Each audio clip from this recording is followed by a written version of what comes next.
Hi, this is Molika. Today I want to give the lecture on quality and analysis of water. In this first introduction, in nature, introduction. In nature, no pure water is available. Rainwater, when it comes from clouds, it absorbs the impurities like dust, bacteria, gases. From the atmosphere, the surface runoff takes place organic and suspended matters, whereas the groundwater picks organic and inorganic. Groundwater takes organic and inorganic matters through it travels. What are the requirements for the domestic use? Requirement of water for domestic use. It should be colorless. It should be good taste. It is reasonably soft. It is free from the harmful salts. It should be free from absorbed dissolved gases. It should not non-corrosive. It should be reasonable free from the phenolphthalein chlorides. And next is the impurities of water. What are the impurities present in the water? It should be free from all the impurities for drinking purpose. What are how many types of impurities means? Physical impurities, chemical impurities, and last one is bacteriological impurities. Bacteriological impurities. Coming to the first one, physical impurities. Physical impurities. It gives the taste, color, and turbidity. In this, we mainly deals with the taste, color, and turbidity. We can say with the naked eyes the taste we feel the taste, and color we see with the naked eye, and turbidity. Turbidity is the cloudiness of water, or dust particles present in the water means turbidity. Coming to the first one, taste and color significance. How can we can measure the taste and color significance? The taste and color may be due to the presence of organic matter,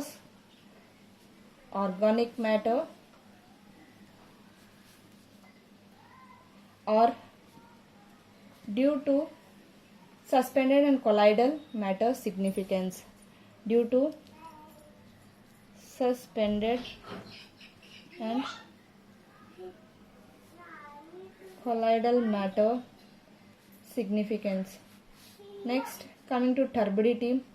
Turbid waters protect microorganisms causing pathogens. Pathogens is nothing but disease causing organisms that irritate the stomach lining.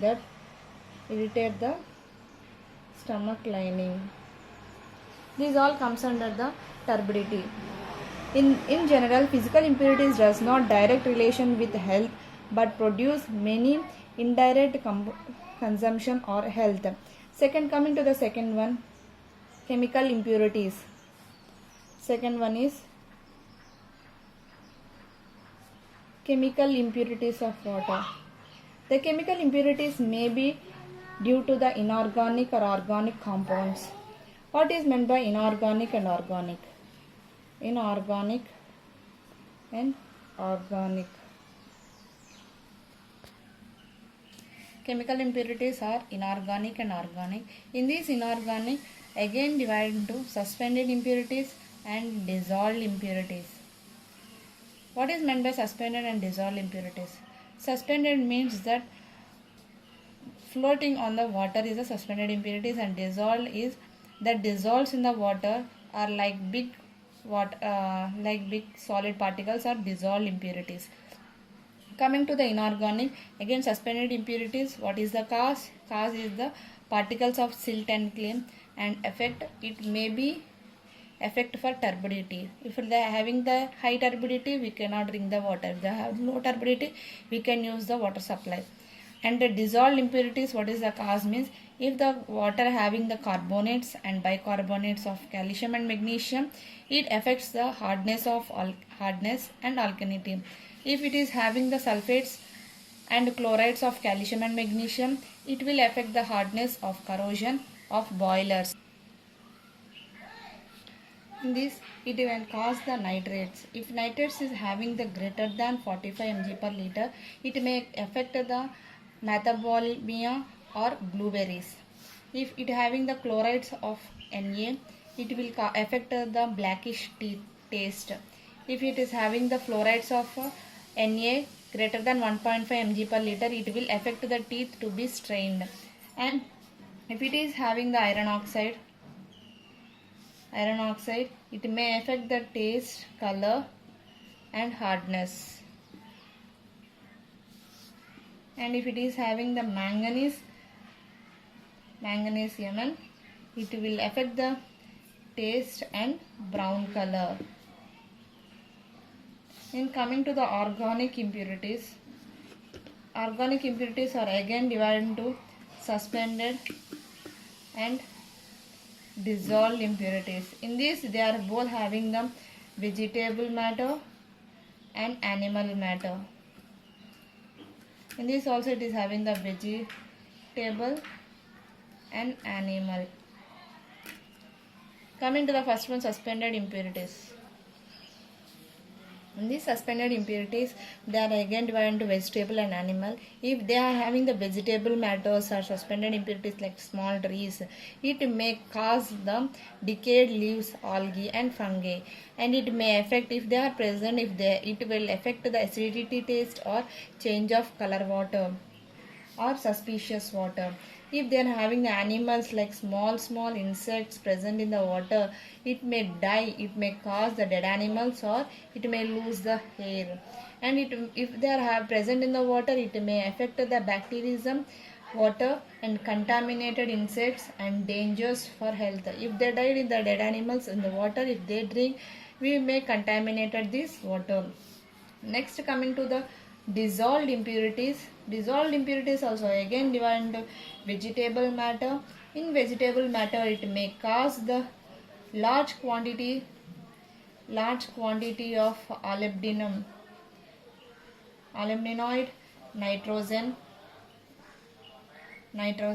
with a little free of ammonia and chlorides. Little free of ammonium and chlorides, it may affect the bacteria, water suspicious. If there are animals present in dissolved impurities, it may affect the large quantity of molybdenum, same as the vegetable matter. Animals also increase aluminum and nitrogen with a little free of ammonia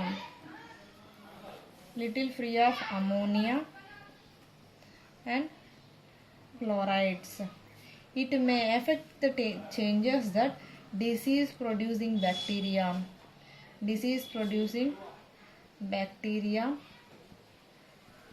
pollution due to sewage water dangerous. It may affect these disease producing bacteria, pollution due to the sewage water, it may dangerous for the health. So these are the dissolved impurities that may affect the health for all the public users. So these dissolved impurities should not be there, the suspended impurities should not be there. Animals or plants may cause these causes and effect. So these all present in the organic impurities.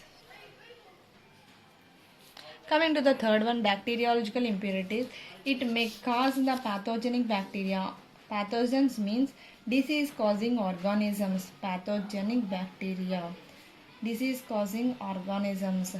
It may affect the making water danger. If they are present in the water, it may cause the dangerous for human consumption. If consume that water, it may affect the human health, consumption and health.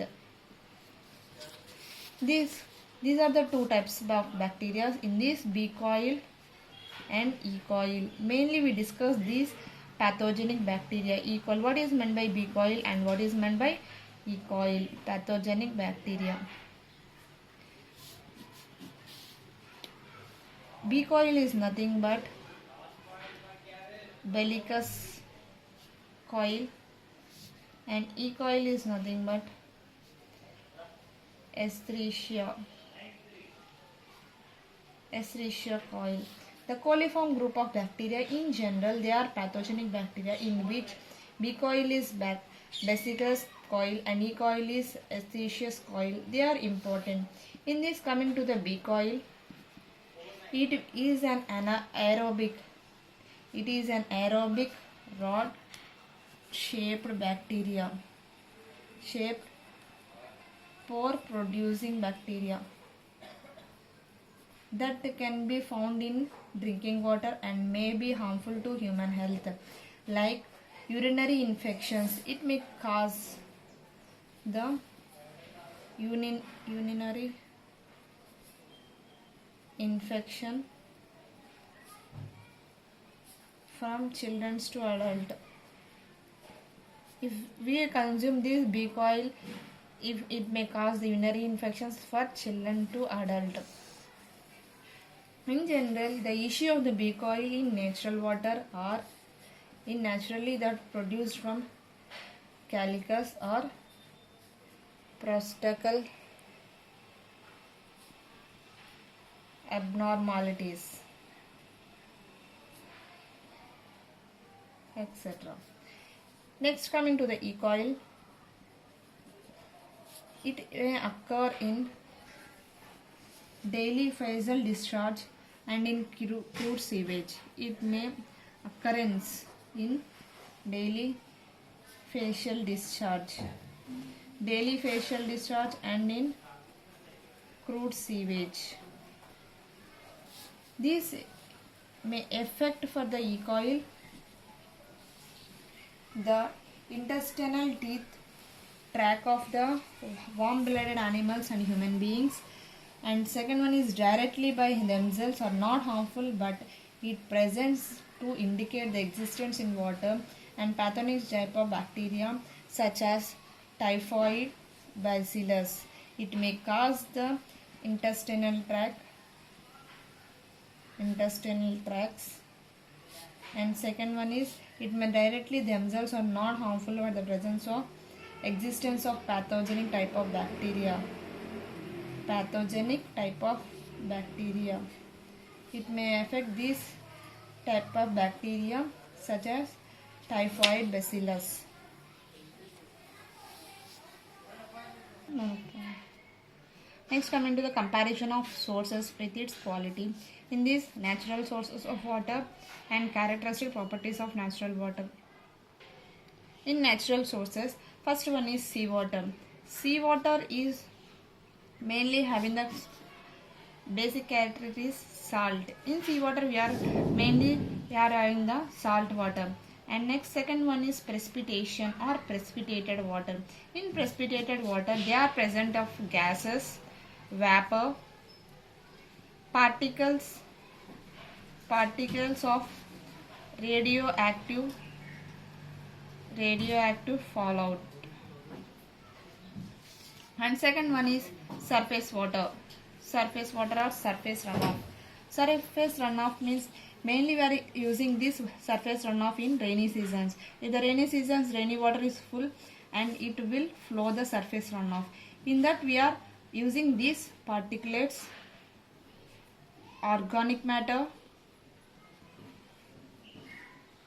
nitrates, phosphates. These are the characteristics of surface runoff. Next, coming to the fourth one, groundwater and spring water. What is meant by groundwater? Groundwater is nothing but underground water that stores in the rainy seasons. That this water is also known as spring water. These are having the characteristics of carbonates, chlorides, and sulfates of calcium and magnesium. Calcium and magnesium, iron and manganese. These are present in the groundwater and spring water. Next, fifth source is lake water. We are having the lake water, small quantity of water. These characteristics are algae. Why? Because it is having the water with stored water for so many times. So that's why it is more having the algae and odor taste. It will make, these are the characteristics. And is the river water. River water is having the floating of water, and it will particulates the organic matters and wastewater.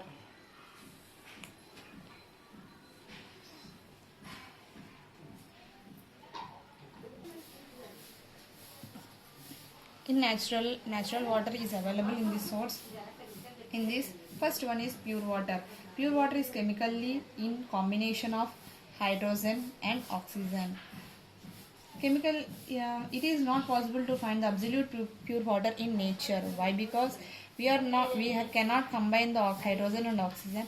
Why? Because it is a formula of H2O. In 2 terms of hydrogen and 1 term of oxygen, it is a combination of hydrogen and oxygen. That's why it is not available as pure water in nature.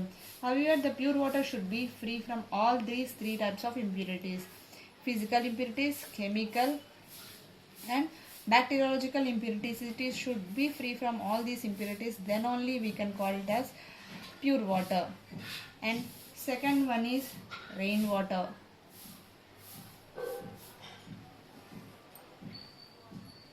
When the precipitation takes place, the rainwater falls through the atmosphere, absorbs the various gases and vapors which are in the atmosphere. The rainwater absorbs the nitrogen and oxygen.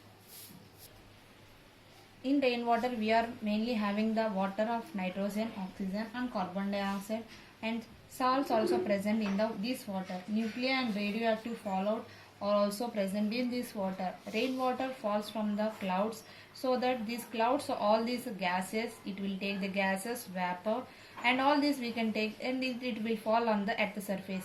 This rainfall, in between this we can take this nitrogen, oxygen and carbon dioxide. All this water may affect this.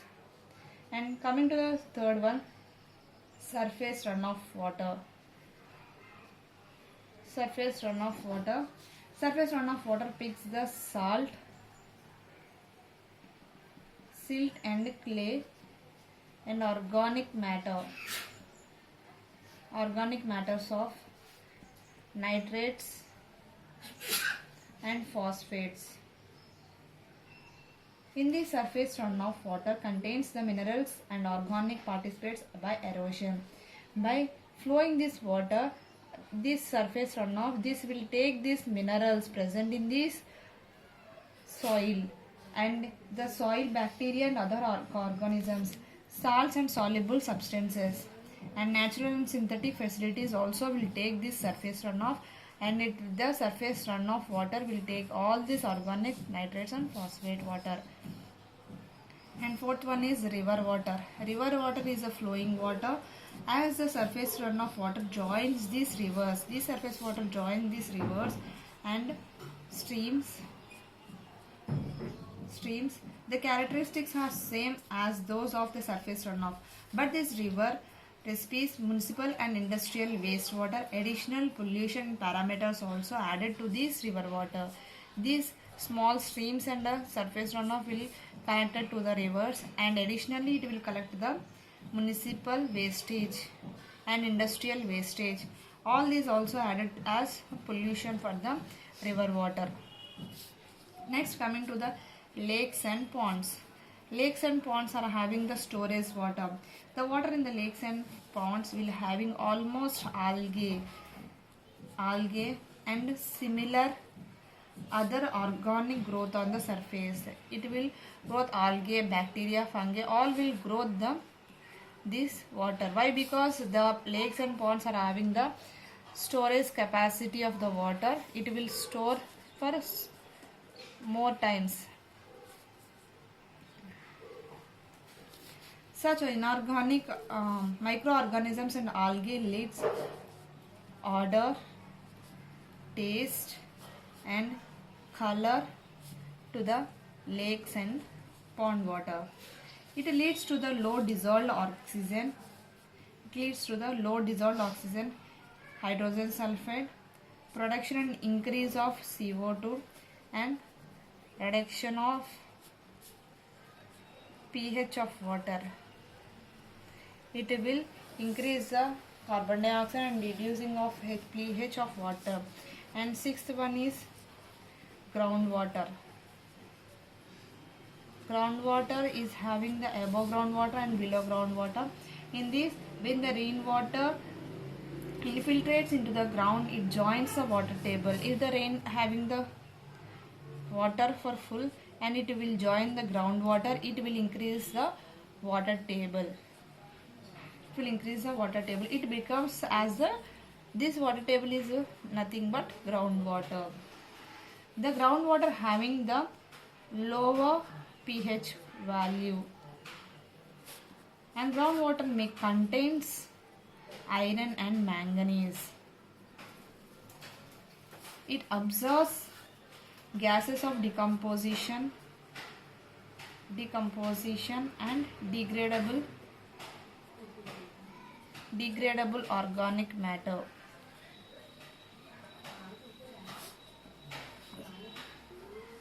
And next, soil minerals also dissolved in groundwater: carbonates,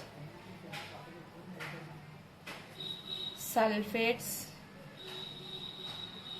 and chlorides are added, resulting in hardness. If they present that carbonates, sulfates and chlorides, these are all added in this groundwater, it may increase the hardness of water. So the groundwater is having the more hard water. In this groundwater we are having the lower pH value, and it may absorb the iron and manganese. This may affect the carbonates, sulfates and chlorides. It will add this all and it may increase the hardness of water. These are the natural water available in the natural source. That first one is pure water, next rainwater, third one is surface runoff water and the river water, lakes and pond water, and sixth, coming to the last one, is groundwater. Thank you.